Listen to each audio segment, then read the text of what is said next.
ज़कोई मुस्कुरा रही थी और बड़े गौर से सुन रही थी। मिस्र की रेत ने एक और क्लियोपेत्रा को हसीन नागिन की तरह जन्म दिया था। मिस्र की तारीख अपने आप को एक बार फिर से दोहराने वाली थी। सूरज गुरूब हुआ तो मशालें जलने लगीं। सुल्तान सलाहुद्दीन अयूबी घोड़े पर सवार वहां आ गए। सुल्तान के आगे पीछे दाएं बाएं उस मुहाफिज दस्ते के घोड़े थे जो अली बिन सुफियान ने मुंतखब किए थे। इसी दस्ते में से उसने 10 मुहाफिज शाम से पहले ही यहाँ लाकर सुल्तान सलाहुद्दीन अयूबी के खेमे के इर्द गिर्द जमा कर दिए थे। साजिंदों ने दफ की आवाज पर इस्तकबालिया धुन बजाई और सहरा अमीर सुल्तान सलाहुद्दीन अयूबी जिंदाबाद के नारों से गूंजने लगा। नाजी ने आगे बढ़कर इस्तकबाल किया और कहा, आपके जानिसार अजमत इस्लाम के पासबान आपको बसरो चश्म खुशामदीद कहते हैं। उनकी बेताबियां और बेकरारियां देखें, आपके इशारे पर कट मरेंगे। और खुशामद के लिए उसको जितने अल्फाज याद आए नाजी ने सब कह दिए। जैसे ही सुल्तान सलाहुद्दीन अयूबी अपनी शाहाना नशिस्त पर बैठे कि तभी सर पर दौड़ते हुए घोड़ों की टापों की आवाजें सुनाई देने लगीं। घोड़े जब रोशनी में आए तो उन्होंने देखा कि 4 घोड़े दाएं से और 4 बाएं से आ रहे थे। हर एक पर एक एक सवार था और उनके पास हथियार नहीं थे। वो एक दूसरे के आमने सामने आ रहे थे।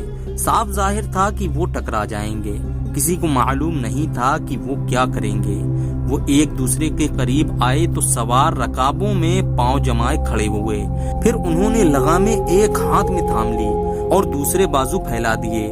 दोनों अतराफ के घोड़े बिल्कुल आमने सामने आ गए और सवारों की दोनों पार्टियां एक दूसरे से उलझ गईं। सवारों ने एक दूसरे को पकड़ने और गिराने की कोशिश की। सब घोड़े जब आगे निकल गए तो 2 सवार जो घोड़ों से गिर गए थे रेत पर कलाबाजियां खाने लगे। एक तरफ के एक सवार ने दूसरी तरफ के एक सवार को एक बाजू में जकड़कर उसे घोड़े से उठा लिया था और उसे अपने घोड़ों पर लाद कर ले जा रहे थे। हजूम ने इस कदर शोर बर्पा किया था कि अपनी आवाज खुद को सुनाई नहीं दे रही थी। ये सवार अंधेरे में गायब हुए तो दोनों अतराफ से और 4-4 घुड़सवार आए और मुकाबला हुआ। इस तरह 8 मुकाबले हुए और इसके बाद शतर सवार आए। फिर घुड़सवारों और शतर सवारों ने कई करतब दिखाए। उसके बाद तेगजनी और बगैर हथियारों के लड़ाई के मुजाहिरे हुए जिनमें कई एक सिपाही जख्मी हुए। सुल्तान सलाहुद्दीन अयूबी शुजाअत और बहादुरी के इन मुकाबलों में जज्ब होकर रह गए थे। उन्हें ऐसी ही बहादुर फौज की जरूरत थी।